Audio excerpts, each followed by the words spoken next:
Welcome back. Today, we are unpacking a seriously dense, wildly ambitious white paper for a Web3 project called Prosperous World. It outlines a blueprint for a brand new digital economy, where people aren't just users, they're actual citizens. So we're going to decode exactly how they plan to completely restructure value creation online. Okay, let's dive right into this. Because what if an economy was built to redistribute wealth instead of just extracting it? You know, the internet originally promised us decentralization, but we kind of ended up with massive platforms just extracting the value that everyday users create. The white paper asks this really provocative question. What if we just reverse that flow? So here's our roadmap for today. We'll start with the old extraction economy, then explore the vision of a sovereign digital nation. From there, we'll look at the prosperity MVP, the citizen contribution loop, token, revenue, and RWAs, and wrap it all up with the Prosperous World flywheel.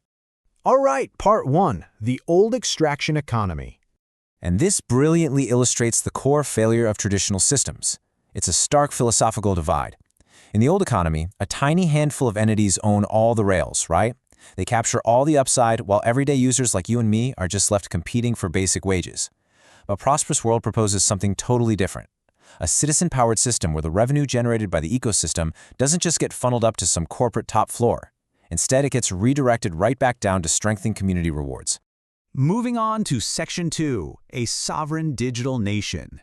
Now, what's really interesting here is how the text actually uses the metaphor of a physical nation to explain its digital mechanics. Think about it. Instead of just having standard users, this ecosystem has citizens. We're talking builders, creators, learners. The national currency? That's the World Utility Token. And physical infrastructure is entirely replaced by their prosperity engine in AI systems. But here is the absolute game changer, the treasury logic. There's literally zero skimming off the top. Every bit of revenue goes directly back into buybacks, staking, and expanding the ecosystem. The white paper puts it like this: a sovereign digital nation in cyberspace. A fair shot at prosperity for anyone with ambition and Wi-Fi access. I mean, that is a wildly ambitious claim, right? But of course, lofty goals require practical mechanics, so let's look under the hood. Which brings us to Section 3, the Prosperity Engine MVP.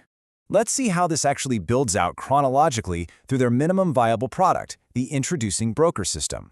It's kind of like a giant puzzle. Step 1. Citizens act as digital entrepreneurs and introduce new traders to the ecosystem. Step 2. Those traders get fully equipped with education and tools. Step 3. As they trade, broker partners earn from that volume, and in turn, for Step 4, they pay Prosperous World a fiat rebate. And finally, Step 5, that real-world revenue gets recycled right back to fund World's token rewards. Make sense? All right, Section 4, the citizen contribution loop.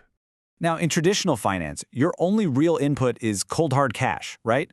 But here, your attention, your skill, your creative energy, they're all treated as actual currency. You can earn the world token by doing things you probably already do: clipping and distributing content, posting market insights, helping onboard new citizens, prototyping tools, or even just taking part in academy modules. It basically turns your daily online scrolling and effort into a monetized asset. No way, right? But that's the claim. And the ecosystem aims to upgrade the whole person, not just sell you some passive financial fantasy. It's split pretty much evenly across financial empowerment, mental empowerment, and community empowerment. The whole goal is to literally train a prosperity mindset. We're talking prioritizing discipline over impulse and ownership over victimhood. The source notes, and they're pretty blunt about this actually, that a passive user base is just a massive cost. But an empowered citizen base, that is a highly valuable asset. Let's zoom back out slightly for Section 5, token, revenue, and RWAs. So what exactly is this world token? Well, the crucial point is that the white paper is super adamant about this. It is absolutely not a speculative coin. It is defined as the economic coordination layer. Think of it as the operational fuel of this digital nation. You earn it through the contributions we just talked about, and it's theoretically strengthened by actual ecosystem revenue to perfectly align the citizens and the partners. Let's trace exactly how this fiat enters the system and expands. Step 1, value is created for broker partners. Step 2, those brokers pay out fiat rebates. Step 3, that revenue is instantly directed into ecosystem mechanisms, which leads right into Step 4, funding token buybacks and staking yields. But here's the kicker, Step 5, as the treasury grows, that capital actually gets allocated to real-world assets, or RWAs. So you're contributing digitally, but eventually you gain participation in physical, real-world assets.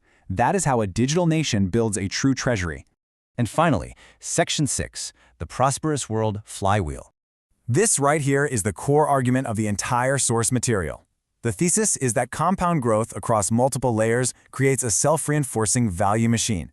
It's not just your standard linear business model. It's a compounding engine where every single successful action directly fuels the next one. You can literally see this momentum building in the theoretical flywheel. Step 1, more citizens drive more contribution. Step 2, that activity naturally brings in more traders. Step 3, more trading generates more fiat rebate revenue from the brokers. Step 4, that fiat is used to fund buybacks and boost staking yields. And step 5, what happens when those rewards get stronger? Well, it heavily accelerates network growth. It draws in even more citizens, and the whole wheel just spins faster and faster. The white paper wraps up with what they call the moat stack. Now, a competitor might easily copy a token or, spin up a basic referral program, but the text argues it's incredibly difficult to copy the whole shebang. A genuine mission to redistribute prosperity, a culture of empowered citizens rather than just passive users, a token actually tied to real revenue, and AI operations providing automated leverage. The moat isn't just one single product. It's the entire aligned infrastructure where every layer feeds the next. As we wrap up this explainer, the concepts presented here offer a radically different lens on how we might interact with the internet moving forward. It asks us to imagine a system that actually rewards the energy we already spend online. So I want to leave you with this to really think about. If your attention, your skills, and your daily contributions actually became real, tangible currency, what would your role be in this new world? Thanks so much for joining me for this explainer, and keep exploring.